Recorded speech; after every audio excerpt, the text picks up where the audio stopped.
Eto na, nakauwi na ako. Pagkatanggal ko ng sapatos kinausap ko kagad si Kimiko sa Discord. Nasa utak ko nito, matik yan. Nakasimawat na yan sa akin. Ang malala pa nito, wala ako sa tabi niya para suyuin siya.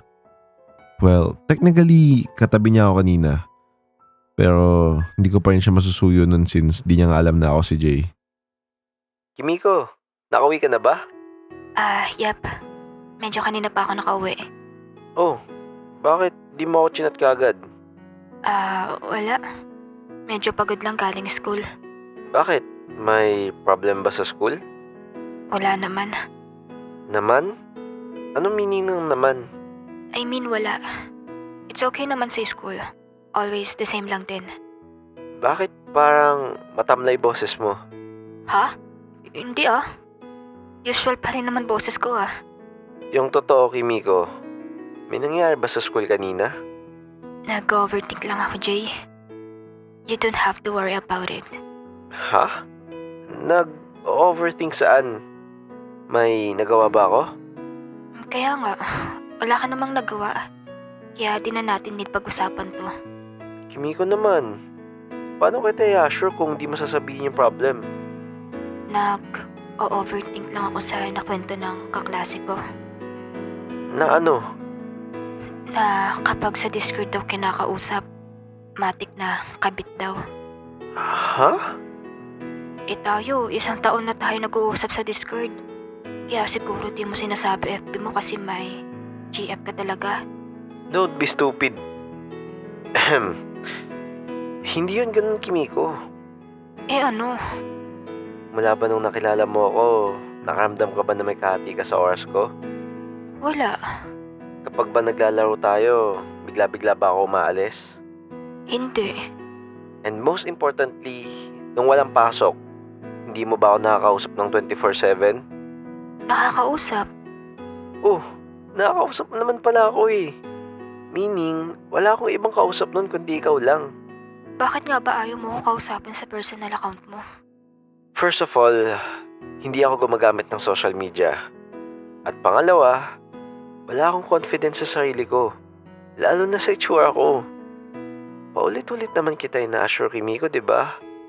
Opo, naiintindihan ko po. Huwag ka mag-alala, Kimiko. Promise ko yan sa'yo. Sobrang lapit na ng panahon na makikita mo ako in person. Promise? Promise. Paano mo nasabi na malapit na kita makita? Di ba nga, this week pupunta ako sa family relatives ko dyan sa QC. Paano ka pupunta sa akin? Di, sasabihin ko, gala lang muna ako mag-isa saglit. Sige This week na yun Oo, promise.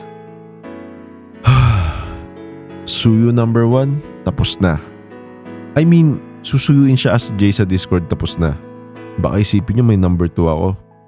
Meaning ko dun, yung kilala niyang ako sa Discord. Bukas naman magaganap yung suyuan number 2. Sakit naman ito sa ulo. Kailangan mo pa suyuin ng doble. Late na ako nagising nun. Pero di naman sobrang late. Yung tipong mga 3 or 5 pa lang yung tao sa classroom. Bala ko kasi sana pumasok na maaga ulit para umupo sa upuan niya. Kaso, after ko suyuin kagabi si Kimiko, naglaro na naman kami para matanggal stress niya. Pagpasok ko dun nagulat ako kasi nandun kaagad si Kimiko nakaupo sa upuan niya. Sabay kami nito natulog Wait, natulog ba to? Uy, ikaw musta na? Huwag mo akong kausapin. Sabi na para kagabi lang okay na kami nito May pahabol pa nga nakisto sa akin bago matulog Sorry na. Di ba sabi ko huwag mo akong kausapin? Hindi ka naman sinasadya yung mga sinabi ko kahapon Gusto mo tumawag pa ako ng teacher para di mo ako kausapin? Sige, doon na ako sa harap. Sorry ulit. Kala ko magiging madali yung suyo ko kasi okay na kami. Buong umaga nun hindi niya ako pinansin. Tinry ko din manghiram sa kanya ng ballpen kaso para akong kumakausap ng hangin. Pero okay lang. Marami pa naman akong oras ngayong araw. May lunch pa naman. Uy, gusto mo ba ng strawberry milk? Bibilang kita. No need. Hindi nga. Libre kita. Ayoko. Hindi na lang ako nagsalita nun at bumaba kagad ako sa kantin para bumili ng strawberry milk. Alam kong favorite niya naman yun kaya hindi niya yun sasayangin. Pero yun lang pala yung akala ko. Uy, sorry na. Ito, nilibre ko na sa'yo. Ano yan? Strawberry milk. Alam ko. Para saan yan? Peace offering. Saksak mo sa baga mo. Sure ka? Ayaw mo? Aba, kapal naman ng mukha mo para pagbantaan pa ako. Ha? Paano kita pinagbantaan? Ano naman bakit ko kung di mo na ibibigay? Wala lang. Lagay ko na lang sa locker mo. Akin na. Binigay ko sa kanya yung inumin kasi akala ko tinatanggap niya na yung peace offering ko. Binuksan niya yun pero hindi siya naglagay ng straw.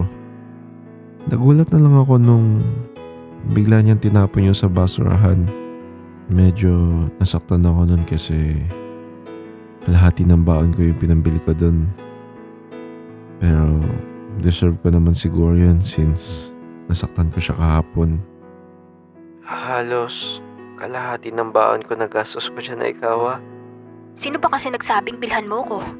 Diba sabi ko sa'yo, ayoko? Sige, sorry. Hindi ko na siya pinilit suyuin nun kasi ako din mismo nagtampo bigla sa kanya. Medyo lumag pa siya sa ginawa niyang yun. Nasaktan ako ng todo kaya hindi na lang ako nag-try siya suyuin. Hanggang sa nag-uwian na nun at galit pa rin siya sa akin habang nagtatampo naman ako sa kanya. Pag uwi ko nun, binuksan ko yung PC ko at bungad sa akin yung chat niya sa akin. Uy, laro tayo. Nakaka-stress kasi sa school eh. Hindi ko kagad siya chinat nun since nagtatampo ako sa kanya. Hanggang sa may naisip akong paraan para siya naman yung manuyo sa akin. Ha? Bakit ka na naman stress sa school? Eh kasi yung nagkwento sa akin about dun sa kabit, kinakausap na naman ako. Ha? Loko yun ah. Pinapormahan ka ba nun? Porma? Ew, never. Tinatabi ko nga yun lagi eh. Mukha lang kasing walang kaibigan at makausap. Eh, kilala mo naman ako. Napaka-friendly ko sa tao. Akala nyo siguro kaibigan niya ako porket kinausap ko siya isang beses. Ouch, grabe ka naman. Totoo naman eh. Dahil sa kanya nag-overthink ako kaya pandidirian ko na yun habang buhay. Bakit? Ano ba name nun? May FB ba yun? Di ko alam kung may FB siya pero JD yung name niya. Oh, parehas pa kami ng name. Ano naman apelyido? Kasuga. Jay Kasuga? More na ba at medyo matangkad pero hindi gwapo? Oo. Bakit? Siya yung family relative ko dyan sa QC. Wait, ano? Oo, same kasi kami na first name since magkapatid nanay namin. At sabi nila Jay daw dapat yung first name na anak nila parehas. Wait. Oh my God. Pinsan mo yun? Oo, pero sabi mo mabait ka naman sa kanya, 'di ba? Shit. Need ko ata siyang suyuin.